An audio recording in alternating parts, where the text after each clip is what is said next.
வணக்கம். நான் டாக்டர் ராமநாதன் அர்ச்சுனா. இன்றைக்கு 2025 செப்டம்பர் மாதம் 4ஆம் திகதி வியாழக்கிழமையா வியாழக்கிழமை இந்த வீடியோவை உங்களுக்கு பதிவுறேன். என்னென்றால் இது இலங்கை போலீஸார் சம்பந்தமாக ஒரு பதிவு, நேரடியான பதிவு. நான் நினைக்கிறேன் போலீஸ் அமைச்சர், பிரதி அமைச்சர், வடமாகாணத்துக்கு பொறுப்பாக இருக்கிற போலீஸ் மா அதிபர், நான் நினைக்கிறேன் மேலே போட்டால் நல்லம், ஷர்ட்டும் போட்டு பெனியனும் போட்டிங்கன்னா நல்லம், கீழே விரும்பினா அண்டவையாரை போடும், ஒரு அதையும் போடாது. கேவலத்திலையும் கேவலம், ஒரு அவமானத்திலையும் அவமானம். ஜனாதிபதிக்கும் எங்கண்ட இந்த என்பிபி அரசாங்கத்துக்கு கொடி தூக்குற செம்புகளுக்கும் இந்த வீடியோ தாராளமாக நீங்கள் போலீஸாரை பற்றி இவர் அவதூறு பரப்புறாருன்னு நீங்கள் தாராளமாக வழக்குகளை போட்டுக்கொள்ளலாம். நடந்த விஷயத்தை சொல்கிறேன்.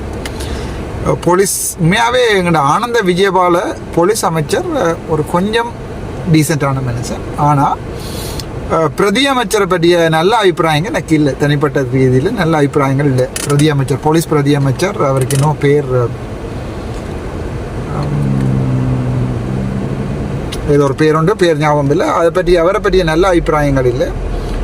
வடக்கு மாகாணத்தில் நடக்கிற இந்த பெரிய ஒரு மாபெரும் பிரச்சனை நாங்கள் தான் ஒன்று இதாக கதைக்கிறதுக்கு பயப்படுறது. ஆகவே நேரடியாக கதைக்கிறோம். இன்றைய தினம் ஜாழ் நீதவான் நீதிமன்றத்தில் ஒரு வழக்கு எனக்கு இப்போ சாதாரணமாக எனக்கு தெரிஞ்ச நடைமுறைகள் இவ்வளவுதான். சாதாரணமாக இப்போ எனக்கு ஒரு பிரச்சனை என்றால் நான் போலீஸார்கிட்ட போய் முறைப்பாட்டை எழுத்து மூலம் எல்லாம் பதிஞ்சிட்டு எஃப்ஐஆர் போட்டு சிஐவி புத்தகத்தில் எஃப்ஐஆர் போட்டு சைன் பண்ணிட்டு வருவோம்.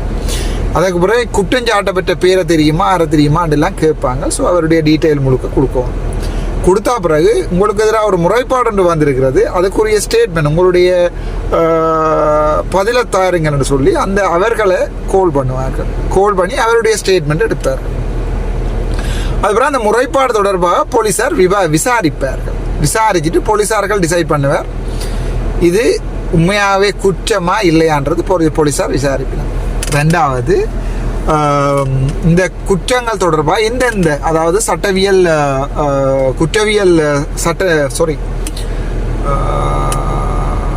குற்றவியல் கோவையில், அதாவது பீனல் கோர்ட்டில் இந்த செக்ஷனின் படி இந்த வழக்குகள் போட வேண்டும்ன்றதை போலீஸார் தீர்மானித்து போட்டு போலீஸார் அந்த வழக்குகளை அந்த சம்பந்தப்பட்ட நபருக்கு எதிராக, அது குற்றவியல், அதாவது இப்போ கிரிமினல் ஒஃபென்ஸ் என்று சொன்னால் அவர்களை அரெஸ்ட் பண்ணி நீதிமன்றத்துக்கு ப்ரொடியூஸ் பண்ணுவார்கள். நீதிமன்றத்துக்கு ப்ரொடியூஸ் பண்ணுறோம், இனி நீதிமன்றம் பார்த்து கொள்ளட்டும் என்பதுதான் சாதாரணமாக இருக்கிற நடைமுறை.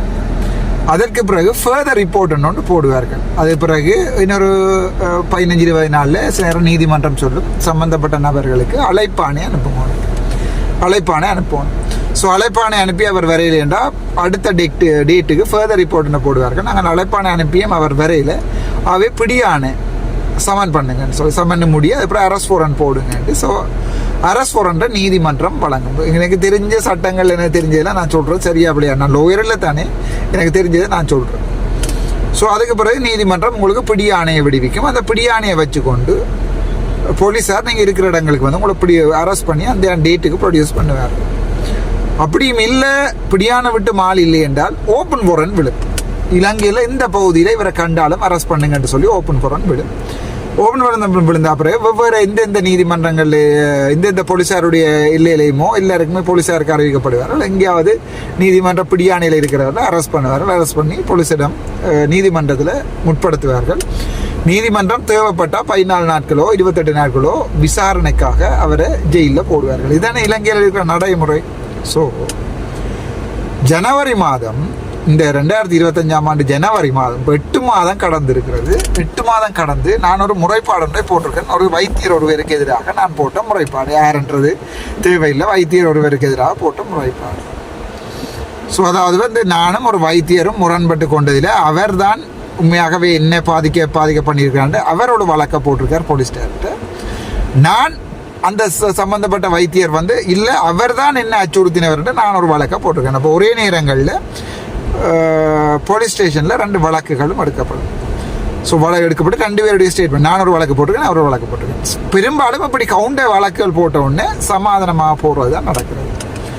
ஆனால் இந்த கேவலமான அரசாங்கம் அனுர குமார சாநாயக்க கௌரவ ஜனாதிபதி உட்பட அவருடைய நான் நினைக்கிறேன் அவருடைய போலீஸ் அமைச்சர் உட்பட பிரதி அமைச்சர் உட்பட வடமாநிலத்துக்கு பொறுப்பாக இருக்கிற போலீஸார் உட்பட நான் நினைக்கிறேன் ஒரு வெட்கி தலைகுரிய வேண்டிய விடயம் ஒன்று இன்றைக்கு நீதிமன்றத்தில் நடந்தது. ஸோ இவ்வளவு கம்ப்ளைண்ட் போட்ட பிறகு அந்த வைத்தியர் எனக்காக எதிராகவும் சட்டத்தரணி தங்கை கௌசல்யாவும் தன்னை உயிர் அச்சுறுத்தல் ஏற்படுத்தி நாங்கள் கொலை செய்ய வழிக்கிட்டாங்கன்ற போட்ட வழக்கை பி செக்ஷனில் மரண அச்சுறுத்தல் என்று சொல்லி எங்களுக்கு எதிராக வழக்கு பதிஞ்சு, உங்களுக்கு அது தெரியும், அங்கே வழக்கில் போய் எங்களுக்கு பெயில் கிடச்சி நாங்கள் இப்போ அந்த வழக்கு போய் கொண்டிருக்கோம். 9 மாதமாக நான் போட்ட வழக்கு அவருக்கு எதிராக அவர் தான் என்ன உயிர் அச்சுறுத்தல் பண்ணவர், என்ன பாராளுமன்ற பதவியிலிருந்து நீக்கும் என்று சொன்னவர் எனக்கு சாட்சி இருக்குது. ஸோ நானும் தங்கை கௌசல்யா சட்டத்தரணியும் போட்ட முறைப்பாட்டுக்கு இந்த 9 மாதமாக எந்த ஆக்ஷனும் எடுக்கையில் யாழ்ப்பாணத்தின் போலீஸ் நினைக்கிறேன். இந்த போலீஸ் வந்து மேலே ஷர்ட்டையும் போட்டு பெனியனையும் போட்டு இந்த உங்களோட பச்சுகளையும் போட்டுக்கொண்டு கப்பலையும் போட்டுட்டு கீழே ஒன்றும் போடாமல் தெரிஞ்சால் சந்தோஷம்ன்றது என்னுடைய தனிப்பட்ட கருத்து. ஏன் இதை நான் சொல்கிறேன்டா, இன்றைக்கு அந்த வழக்கை போலீஸார் ஒரு சாதாரண போலீஸ் கான்ஸ்டபிள்கிட்ட அனுப்பி நீதிமன்றத்துக்கு அனுப்பியிருக்கார். நான் போட்ட வழக்கை அனுப்பியிருக்கிறார். பிரதிவாதியின் பேர் கூட ஜட்ஜ் கேட்கிறார், இந்த வழக்கு யாருக்கு எதிராக போடப்பட்டிருக்கிறது, யார் பிரதிவாதி என்று ஜட்ஜ் கேட்குறார். கேட்டால் போலீஸ் என்ன கேட்குறார், வந்து போலீஸ் சார்ஜன், டாக்டர் நீங்கள் அந்த யாருக்கு எதிராக வழக்கு போடுறான்னு ஒரு 3 பக்கத்தில் ஆங்கிலத்தில் எழுதி சிஐபி புத்தகத்தில் ஒட்டி அதில் சைன் பண்ணியிருக்கு அந்த வழக்கு. சரிதான். ஸோ டாக்டர் நீங்கள் யாருக்கு எதிராக அந்த வழக்கு போடுறீங்க என்று சொல்லி பேர் குறிப்பிட்டிருக்கிறீங்களான்னு கேட்குறாரு. 3 பக்கம் 3.5 பக்கத்துக்கு நான் எழுதி டைப் பண்ணி பிரிண்ட் பண்ணி சிஐபி புத்தகம்னா ஆங்கிலம் வாசிக்க தெரியாது போலீஸாருக்கு. இலங்கையில் இருக்கிற போலீஸாரில் பெருமளவான, இப்போ இதை நாங்கள் ப்ரூவ் பண்ணுறதாக இருந்தாலும் இலங்கை போலீஸுக்கு எதிராக டிஃபமேஷன் கருத்துக்களை பாராளுமன்ற உறுப்பினர் அர்ச்சுனா தெரிவித்தாருண்டா, கொண்டு வந்திருக்கிற 100 போலீஸாரை விட்டு அந்த 100 போலீஸாரில் எத்தனை போலீஸ் கான்ஸ்டபிளுக்கு ஆங்கிலம் வாசிக்க தெரிய வேணும்னு நான் பார்க்குவேன். ஸோ நான் அதை வெளிப்படையாகவே சொல்லுகிறேன், இலங்கை போலீஸாருடைய மெஜாரிட்டியான போலீஸாருக்கு கொடுக்கின்ற முறைப்பாடுகளை ஆங்கிலத்தை வாசிக்க தெரியான்னு நான் சொல்கிறேன். ஏன்னா நான் கொடுத்தது ஆங்கிலத்திலே, நான் யோசிக்கிறேன் தமிழ்லையும் கொடுக்கக்கூடாது. என் போலீஸார் சிங்களவர்கள் தமிழ் வாசிக்க தெரியாது.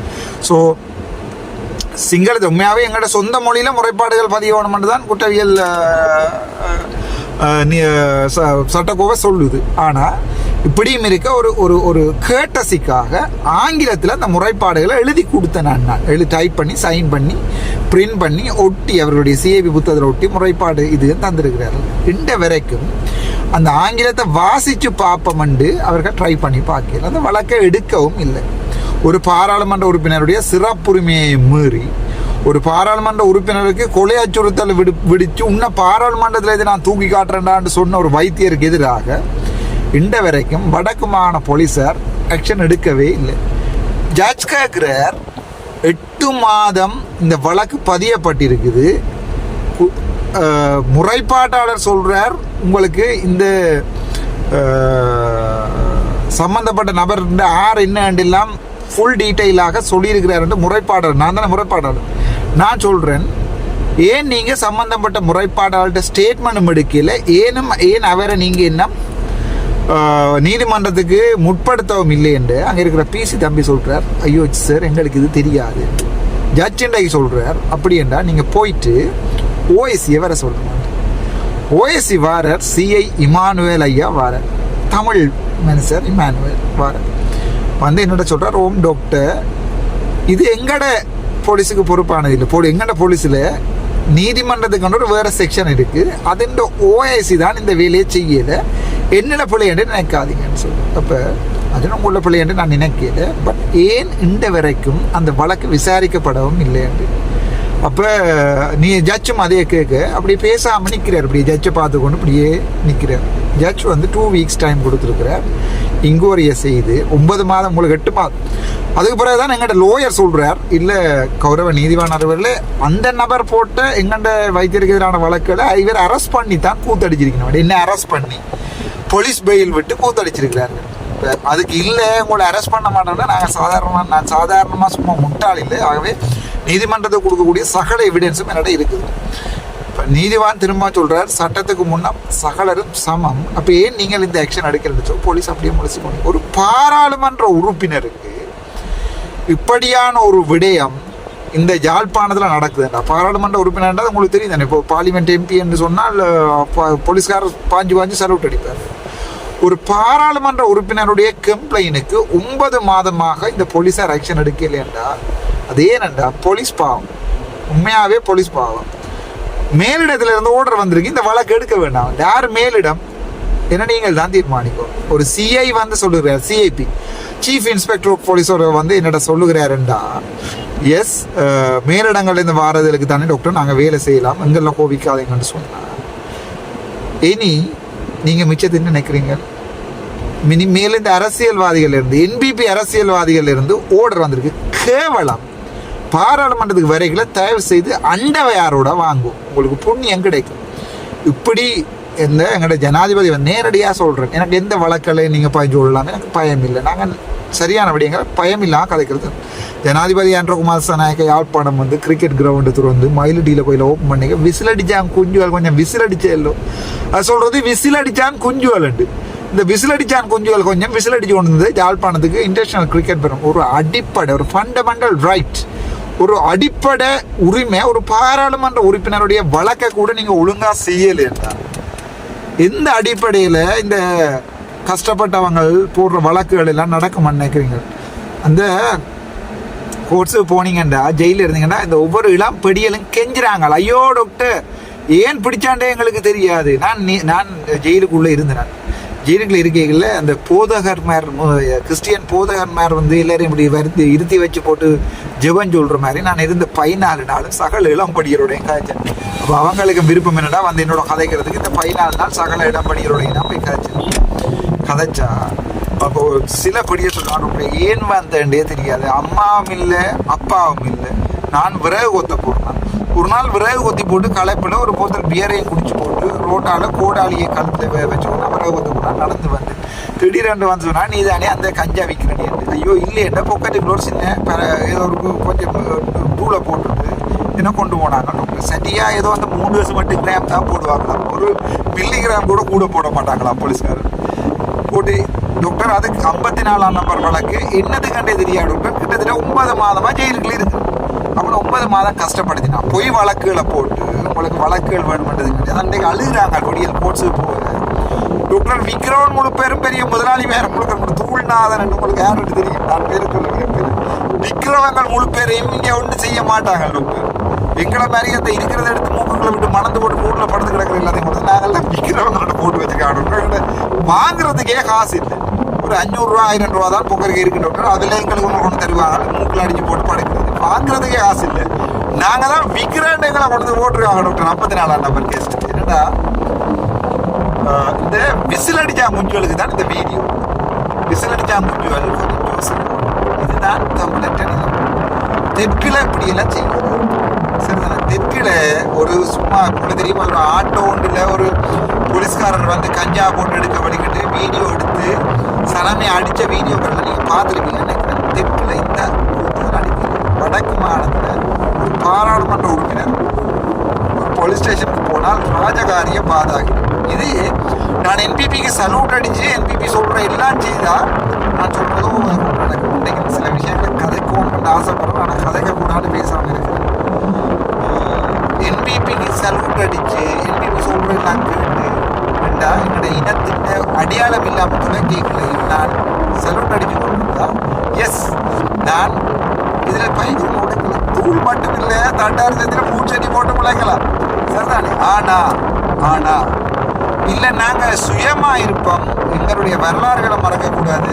இன்னண்டாலும் மோதி பார்ப்போம் மட்டும் மோதினா ஒரு வருஷமா ஒருத்தன் கள்ளன் காட்டினதுக்கு காட்டின எனக்கு வழக்கு போட்டிருக்காங்க. இவன் தான் காட்டினவன், ஏட்டா காட்டினீங்க, ஐயோ கல்லன் ஐயாதான் காட்டினாரு. அப்போ கல்லன் நீ சொல்ற ஆதாரத்தை கொண்டு வாட்டுறாங்க. அப்படியான ஒரு இல்லாம வடக்கு மாநிலத்தில் இட்ட வரைக்கும் தமிழடியான் வந்து ஒரு சுயாதீனமான ஊடகம். அவரே தானே சொல்லியிருக்கிறார், எப்பவுமே ஒரு ஊடகம் ஒரு பக்கச்சார்பு. என்னண்டா தமிழடியான் மாதிரியான நான் சில இடத்துல தமிழடியானுக்கு கிழிச்சு வீடியோ போடுவோம்னு யோசிக்கிறேன். நான் பாராளுமன்றத்துக்கு போன நேரங்கள் எல்லாம் எனக்கு எதிராக எத்தனையோ பேர் வீடியோ முடியல, எனக்கு சார்பாக நியாயமாக கொண்டாடி வீடியோக்களை எங்களை தமிழடியார் போடணும். என்னென்ன சில நேரத்தில் அவ்வளோ கோபம் பாரு தமிழடியார்ல விஷயத்த உண்மையை சொல்லுவோமான்னு ஆனால் பேருக்கு ஓகே விளத்துவோம் இப்படி காட்டி விளத்துவோம். மீன் தமிழடியான பற்றி நான் கதைக்க, தமிழடியான் நாளைக்கு என்ன பற்றி கதைக்க, ஏன் இந்த சொல்றேன் தமிழடியான் கொண்டாங்க இந்த விசிலடிச்சான் குஞ்சுகள் மாதிரி நான் போஸ்டோட கூட இந்த யாழ்ப்பாணத்தில் இருக்கிற உண்மையான நிலையை தெரிஞ்சு அது தமிழடியானா இருக்கலாம், லண்டனாவா இருக்கலாம், இந்த நாதாரியா இருக்கலாம், எனக்கு பிரச்சனை. ஆனால் நேரவே சொல்றேன் இங்கே இளம்படிகள் முழுக்க கஞ்சா கேஸ், அந்த கேஸ், இந்த கேஸ், இந்த கேஸ் உள்ளுக்குள்ள போறாங்க. போலீசார் ஒரு நியாயமான நடவடிக்கை எடுக்குதா? ஒரு ஊழல்வாதியை வடக்கு மாநிலத்தில் கைது செய்யறாங்க இல்லை. நீங்க ஓகே ஏகேடி வாரா ராணில பிடிக்க போறாரு, அது எனக்கு சந்தோஷம், உங்களுக்கு அதுல என்ன சந்தோஷம் இல்லையோ, எங்க அப்பா சித்து 2000 தர மாட்டோம், அது எனக்கு சந்தோஷம், ராணில சொல்லி போட சந்தோஷம். நாங்க யாழ்ப்பாணத்தில் இருக்கிற 6 பாராளுமன்ற உறுப்பினர்கள் ஒரே ஒரு பாராளுமன்ற உறுப்பினர் ரெண்டு வரைக்கும் ஊழலுக்கும் லஞ்சத்துக்கும் பயஸ், அதாவது வந்து பக்கச்சார்பான விடயங்களுக்கு எதிராக காட்சி ஒரே ஒரு பாராளுமன்ற உறுப்பினர் நான். அது உங்களுக்கு நன்றாகவே தெரியும். நான் இதுவரைக்கும் தெல்லிப்பள வைத்தியசாலையில வைத்தியர் கிருஷாந்தி தனக்கு கீழே வேலை செய்கிற 2 பேருடைய பேர்ல பொதுமக்களிட இந்த காசை வேண்டி சேர்த்திருக்கிறாண்ட பேங்க் அக்கௌண்டோடையும் போட்டு பேங்க் அக்கௌண்ட்டும் எடுத்து கொடுக்க ஜனாதிபதி வந்து இங்க சொல்லியிருக்கிறார், நீங்கள் பொதுமக்களிடம் காசு வேண்டி கள்ள சைன் அடிக்கிறது மக்கள் சார்பாக இருந்தால் உங்களை நாங்கள் பாதுகாப்போம், மக்களுக்கு எதிரானதாக இருந்தால் உங்களை நாங்கள் சிறையில் பிடிச்சு போடுவோம். ஜனாதிபதி விசில் அடிச்சுட்டு போயிருக்கு. எனக்கு என்ன கவலை என்ன, தாங்க யாரையாவது காட்டினா அது ஊழல், தாங்க யாரையாவது ஐயோ அங்க ஊழல் போட்டு அது ரணிலண்டாலும் ஊழல். அது என்னன்னா ரணில் இல்லை, முன்னாள் ஜனாதிபதி இல்லை, யாரென்றாலும் தாங்க பிடிச்சு போட்டா 100% ஊழல். இது ஐயோ ஊழல் நடக்குது, பொதுமக்கள் இது கணக்கு செய்திருக்காங்க, இது ஈகோட்ல இந்த செக்ஷன் படி வயலேட் பண்ணியிருக்குது.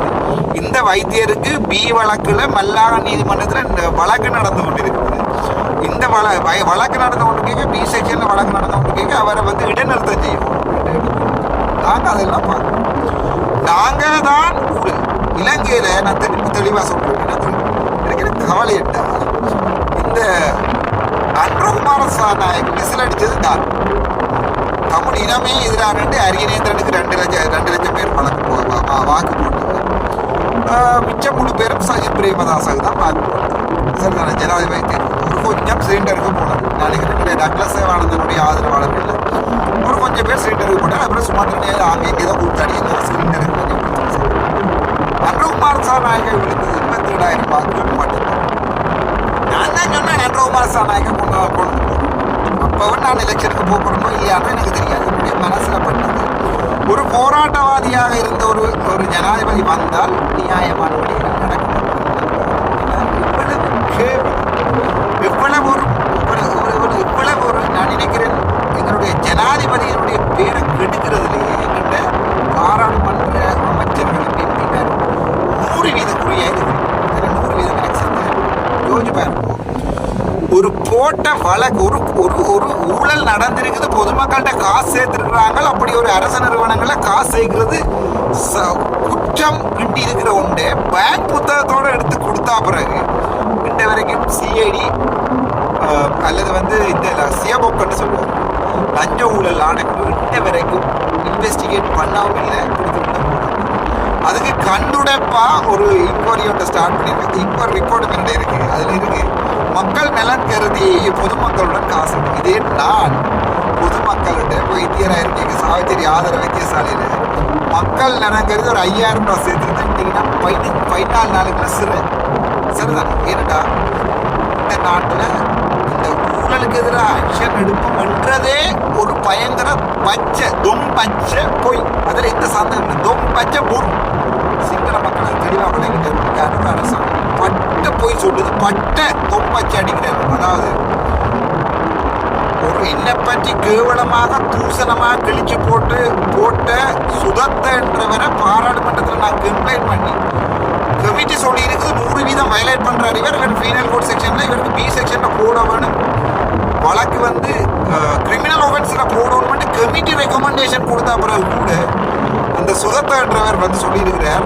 நான் இப்போ கொஞ்சம் பிஸி ஏன்னா ஜனாதிபதியை பற்றி கொஞ்சம் நாள் வீடியோ போட்டு தானே நான் இப்போ கொஞ்சம் பிஸி வேற ஒரு நாளைக்கு நான் பாராளுமன்றத்துக்கு வாரேன் நாங்கள் பிரதி போலீஸ் அமைச்சர் அந்த இன்கொயரி கமிட்டியில் ஒரு மெம்பர் அவர் இந்த கவலைட்டா இங்கே இன்கொயரிக்கு போட்டிங்கன்னா நான் வீடியோ டவுன்லோட் தம்பி நான் வீடியோ டவுன்லோட் பண்ணி ஃபார்ட்டி ஸ்பேஸ் பண்ணி கூகுள் ட்ரைவ்ல ஸோ நீங்கள் ஆணையம் கொடுக்க இல்லாது புத்தி முடியாமல் வீடியோ சப்மிட் பண்ணி நான் பிறகு உடனே பாராளுமன்றத்தில் இருந்து ஒரு கொஞ்சோண்டு விசில் அடிச்சா கொஞ்சோண்டு ஹோல்ட் பண்ணி சொல்லியிருக்கு நீங்கள் அந்த வீடியோ பட்டு ப்ரைவசியில் போடணும் அந்த வீடியோ இல்லை சுதந்திரனுடைய சுதந்திர ஸ்டூடியோவில் இல்லை வீடியோ நான் சப்மிட் பண்ணி விழா எதிர்பார்த்துட்டு வீடியோ இப்போ அடிச்சாச்சு தானே அவே டாக்டர் ஒன்றுமே இருக்காங்க நான் சப்மிட் பண்ணி ரெண்டு வரைக்கும் ஸ்டேட்மெண்ட் எடுக்க முடியல பி செக்ஷனில் இதே நான் போடுற இந்த வீடியோவுக்கு போலீஸ் எப்படி குத்து முடியுதுன்னு பாருங்க பாராளுமன்றத்தில் ஜனாதிபதி அமைச்சர்கள் போடுவாங்க பிரதமர் அமைச்சர்கள் போட்டுப்பாங்க போலீஸ் அமைச்சர் அமைச்சர்கள் வழக்கு போடுவாங்க என்றால்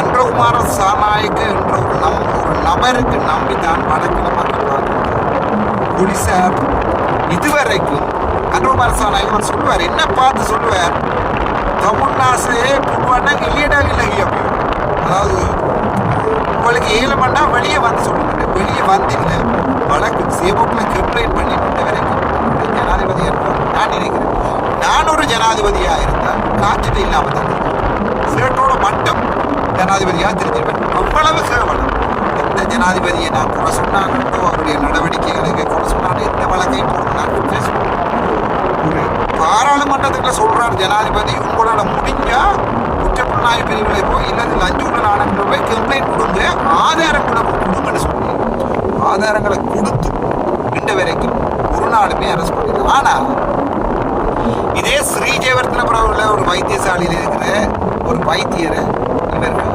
தங்களுக்கு வேண்டுமென்றதுக்காக சுத்த அரசியல் கேவலமான இலங்கையில பிறந்தமன்றதே ஒரு பாவம் இலங்கையில் இருக்கிறமன்றது பாவம் இதுல எனக்கு கவலை உண்டாது தோசா பொலிட்டிக்ஸ்னும் அதை விட வேண்டும் விசில் அடிச்சா மூஞ்சி நச்சு கொண்டிருக்குது யாழ்ப்பாணத்தில் நியாயப்பாடு விசில் அடிச்சா கொஞ்சம் இப்படிதான் மைத்திரி வரைக்கும் குளறினது அதே நேரத்தில் திருப்பி பார்த்தீங்கன்னா நான் நினைக்கிறேன் ரணில் திருப்பி வரைகளை இதெல்லாம் நியாயப்படும் ஒருத்தன் 2 பேர் சொன்னதை செய்ய மாட்டாங்க வடக்கு கிழக்குல நம்மட பேர்ல நாம ஒரு போலீஸ் எடுத்து நாங்க நியாயமா இருந்தா தான் எங்கட மாநசபையில நாங்க ஒரு போலீஸ் ஒன்று தமிழ் போலீஸ் ஒன்று நாங்க கிரியேட் பண்ணா நியாயமா நடக்கும் விளங்கி அவன் வேலை செஞ்சாலும் அவனுக்கு சம்பளம் தான் வேலை செய்யாலும் சம்பளம் அதுக்குள்ள அவன் ஊழலுக்கும் அதுக்கு மீது காசை வேண்டிட்டு எங்களோட இளப்படியை முழுப்பேற்ற வாழ்க்கை துளைக்கிறான் வியாபாரிகள் அவ்வளோ பேரையும் போலீஸ்கார் விட்டுருக்காங்க ஆனா வேண்டி மணக்கிறவனை தான் பிடிச்ச 54வது கேஸ்ல அள்ளி உள்ள போட்டுருக்கான் பாவம் இளப்படி எத்தனை பேர் ஒரு 2500 காசு கட்டி இல்லாமல் உள்ள இருக்காங்க தெரியுமா எத்தனை பேர் என்ன வழக்குக்கு வந்தனாங்களே தெரியாது எத்தனை பேர் என்னோட இருக்கீங்க ஜெயிலுக்குள்ள 3 இளம்படியில் செத்து போனாங்க இப்போ எல்லாம் உள்ளதையும் பார்த்துட்டு ஜோசிக்கு இவர் பொலிட்டிக்ஸ் இந்த வீடியோ போடுவோம் நாங்கள் இந்த சம்மந்தத்திற்கு மேக்சிமம் ட்ரை பண்ணிப்போம் இல்லை முடிஞ்சதை செய்வோம் இல்லை விட்டு போவோம் அவ்வளோதான் நான் 2 1 உங்களுக்கு 4 லட்சம் ரூபா 3 லட்சம் ரூபா சம்பளத்தை படுத்த சொல்லுவேன் நாதாரி மாதிரி தெரியும் முடிஞ்ச வரைக்கும் வெக்கமாடா வெக்கம் உங்களுடைய தமிழ் இனத்துக்கே வெக்கம் இப்படியான ஒரு அரசாங்கத்துக்கு கொண்டு கொடுக்கணும் கேவலம் என்னடா லஞ்சம் ஊழல் எல்லாம் இதுவரைக்கும் அடக்கமானதுல ஒரு லஞ்ச ஊழல் ஒரு ஆளை அரெஸ்ட் பண்ணணும்னு சொல்றோம் எங்க அரெஸ்ட் பண்ணுவோம் எந்தெந்த அரசியல் கட்சி வந்து தனக்கு எதிராக இருக்கிறதோ அவ்வளோ பேருக்கும் வழக்கு எந்தெந்த அரசாங்க உத்தியோகத்தர்கள் தாங்க சொல்றது செய்யறோம் அவ்வளோ பேருக்கு டிரான்ஸ்ஃபர் இப்போ யாழ்ப்பாணத்தில் மிகப்பெரிய டிரான்ஸ்ஃபரும் நடந்திருக்கு நீங்கள் செம்மணியிலேருந்து நியாயம் பெறப்பட்டு பார்த்தோம் நன்றி வணக்கம்